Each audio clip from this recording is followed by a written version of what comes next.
Y uno de los protagonistas fuertes del acto de anoche, del show de anoche, es el diputado José Luis Espert. José Luis, un gusto saludarte. Buen día, ¿cómo estás? Hola, muy buen día para todos ustedes. ¿Cómo anda, caballero? Y los oyentes. Muchas gracias por atendernos. ¿Sensaciones de anoche? Un acto de campaña, un show, la presentación de un libro, todo, revertir un día que fue difícil con la caída del dictamen. No, yo lo veo como una presentación del nuevo libro del presidente, el número 13, si no me equivoco. Un libro muy desafiante, muy interesante, mezclado con, bueno, somos amigos con el presidente, así que fue una cosa muy cálida, muy sentida. Así que fue una mezcla de todo, pensando un libro que cruza muchas de las discusiones que hay en Argentina, ¿no? El sentido de la libertad, el sentido de ser libre de un Estado que te oprime, impuestos, a regulaciones, libre de corporaciones, de castas que nos hunden como parte de la casta empresaria, prebendaria, alguna corrupta, la casta sindical, mafiosos, señores feudales que no les importa que haya 8 millones de trabajadores trabajando en negro, completamente precarizados, y a pesar de eso no quieren cambiar las leyes laborales. No, de esas cosas. Bueno, sensaciones también de nuestro pasado, ¿no? Nuestros comienzos juntos, más allá de la política, luego en política. Después Javier se refirió a que, bueno, él siempre quería ser como yo, con pelo, así que, en fin, un poco de todo. Muy agradecido, ya le agradezco mucho al presidente. Bueno, te han dado un lugar muy potente, en algún momento como estuvieron distanciados, muchos dicen que vas a ser la carta fuerte electoral del año que viene, del 2025. ¿Te gusta que el presidente cante y haga todo este show? ¿Forma parte de la nueva política argentina esto? A ver, Javier Milei hace estas cosas desde siempre, que yo recuerdo. La verdad, no sé si es la nueva forma de hacer política, pero es la de él, sí, me parece que está bien. Si tiene media horita dedicado a divertirse un poco presentando su libro con el que trabajó durante 2 años, la verdad, me parece que si él es así, es genuino, está perfecto. ¿Cómo estamos? Te aprovecho además porque vos no sos ministro, pero sos un hombre que sabe mucho de economía. ¿Qué estás viendo con la economía? Porque yo veo toda la cuota de expectativa, de esperanza, de tolerancia, de bisagra hacia el pasado. La gente, viste, compara con los otros, con los anteriores y con los anteriores, y dice, bueno, esto es nuevo. Pero digo, estamos muy duros con los números. Economía 8.4 abajo, el ruidito del dólar otra vez, muchas cuentas sueldo que se han cerrado. Muchos hablan de una recesión que no va a ser tal vez la B corta que pretende el ministro Caputo. Vos como economista, apartate un minuto que sos amigo de Milei. ¿Qué estás viendo, qué estás sintiendo hoy? No, el plano de la economía, mira, la economía es una ciencia, no en vano está premiada, está en el Nobel, ¿no? O sea, en el Olimpo de la ciencia está la economía, así que la economía es una ciencia y no se puede andar verseando. A ver, la primera cosa que te diría es, antes de hablar específicamente de economía, le agradezco muchísimo a la sociedad, a la gente, el acompañamiento y la paciencia que nos tiene, dado que el momento es durísimo por los daños colaterales que ha provocado evitar una hiperinflación que es la que dejó plantada el kirchnerismo, ¿no? O sea, esto fue como un incendio, bueno, salvaste la mitad de la casa, salvaste la casa, pero bueno, dejaste hecho pelota a los alrededores, ¿viste? De tanto bombero, tirando agua, el humo.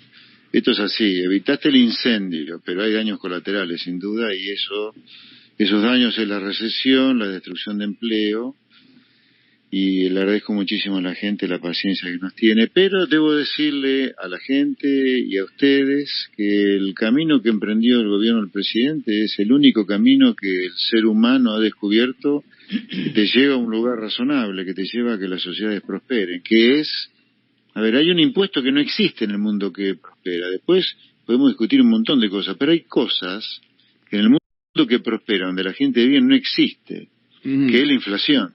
Es el primer impuesto que hay que eliminar, y esa es nuestra primera etapa de gobierno, terminar con el peor impuesto que hay, que es la inflación, y después empecemos a discutir otras cosas. Pero el primero que hay que hacer es terminar con la inflación, y al mismo tiempo Generar algo de aceite para que la economía arranque. Esa es la ley bases y el paquete fiscal. En la ley bases hay una reforma laboral pequeña, pero una reforma laboral muy esperada por la pyme, y en el paquete fiscal hay un impuesto a las ganancias, blanqueo, moratoria, que trata de poner algunas cosas en orden. Bueno, por ese camino vamos. Obviamente, y te lo anticipo, todo el año la actividad económica va a estar abajo del año pasado. O sea, todos los números van a dar para abajo. Comparado contra el año pasado, sí. Es claro. una cuestión estadística. ¿Por qué? Porque por haber evitado una hiper, nosotros nos caímos al 10º subsuelo, y desde el 10º vamos a empezar a estar en un par de meses saliendo 9º, 8º subsuelo, 7º subsuelo. Ahora, a la planta baja no vamos a llegar este año, pero sí, en un mes o dos nos vamos a empezar a recuperar de ese 10º subsuelo. Eso es así, no hay otra cosa. José no Luis, hay otra cosa en 2024. Soy Nuria Am, buen día. Buenos días, teniendo señora. en cuenta que, ayer el gobierno logró tener la centralidad política o la centralidad informativa en medio de este show que decidió armar el presidente de la Nación, en un día que fue a nivel político, por lo menos, no sé si grave, pero lo que pasó de mandar el dictamen cuando estaba la expectativa de que saliera ayer a cuarto intermedio, sin una fecha concreta para aprobarlo o para volver a juntarse, porque pasó a cuarto intermedio sin fecha. No hay pacto, no hay ley, hubo show. ¿Cómo lo califican ustedes? Mira, son todas cosas diferentes. Por un lado, la presentación esta estaba planificada hace rato. Y repito, que el presidente quiera media hora cantar, a mí después de 20 horas de laburo por día no me parece que esté mal, la verdad. En segundo lugar, respecto de lo del Senado, a ver, vamos a poner algunas cosas en claro. Si quieren derrumbar el pilar del programa económico de este gobierno, que es un programa económico que quiere terminar con el peor impuesto que hay, que es la inflación, que derrumba el salario de los trabajadores, de los pobres, de los beneficiarios del plan, de los jubilados, díganlo que de manera abierta. ¿Usted cree que es así? Porque creo que eso no tengo la menor duda que algo de eso está empezando a pasar. La política tradicional está viendo que si esto funciona, le va a quedar muy poquito lugar. Porque si esto funciona la libertad de contratación, de mandar capitales al resto del mundo, de traer capitales, de pagar la deuda, un banco central sano, un Estado que no tiene déficit, leyes laborales más benignas. Acá se termina el negocio de muchas corporaciones y castas. Entonces, si esto funciona, hay una política que queda enterrada. Y yo veo que esa política se resiste a quedar enterrada cuando le buscan el pelo al huevo a la ley bases en el Senado, el pelo al huevo al paquete fiscal en el Senado. A ver, ya se negoció con los gobernadores en la Cámara de Diputados, porque te cuento que hay diputados que ridículamente responden a gobernadores. Vos decís, ¿cómo? Si los diputados deberían representar al pueblo, no a los gobernadores. Los gobernadores lo representan en el Senado. No, vos tenés que negociar con los gobernadores cuando negocian diputados. Y ya negociamos una vez con gobernadores, diputados, flaco, otra vez querés que negocien en el Senado, no me jodas. Ahora, da la sensación... Que se caiga... Perdón, sí, déjame terminar. Sí. Decime si querés que se caiga la ley base, decime si querés que se caiga el paquete fiscal, no me des vuelta. Y ahí decimos, ok, acá la política quiere que se derrumbe algo que es bueno para la sociedad, porque les cuento que los nombres paquete fiscal y ley base tienen cosas adentro que son muy buenas para la gente. La ley base adentro tiene una reforma laboral tibia todavía, pero es una reforma laboral clave para un país de pyme como la Argentina, porque se termina con las multas, se crea un fondo de cese y se extiende el periodo de prueba, algo que las pymes pedían a gritos. En el paquete fiscal hay un blanqueo, una moratoria, hay un impuesto a las ganancias que comienza a ser más razonable, se termina con la inequidad contra los monotributistas, contra los autónomos, a favor de los empleados en relación de dependencia.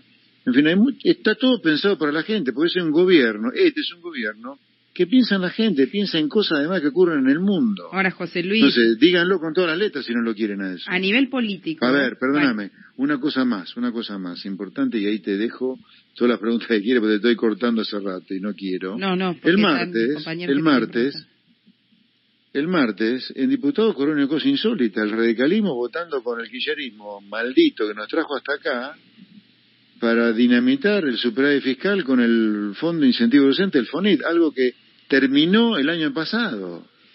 A ver, por eso, digo, yo termino con esto de mi parte. A nivel político, parecía hace 2 semanas que había como un poco más de consenso para que el dictamen saliera rápido y ver si se llegaba al 25 de mayo. Una vez que el gobierno admite que va a haber cambios, sí, en el Senado, digo. Una vez que el gobierno admite que va a haber cambios y que está en la búsqueda de ese consenso, ahí pareció que esa dilación empezó a mostrar como algunos quiebres y vuelve a haber problemas sobre el tema del RIG, y vuelve a haber problemas sobre el tema de ganancias, vuelve a haber discusión sobre blanqueo, aparece Lustó con esto de garantizar el financiamiento. Digo, eso hoy hubiese sido mejor decir nos tenemos que apurar para que salga para el 25 de mayo, con esta política que tradicional que empantana este dictamen.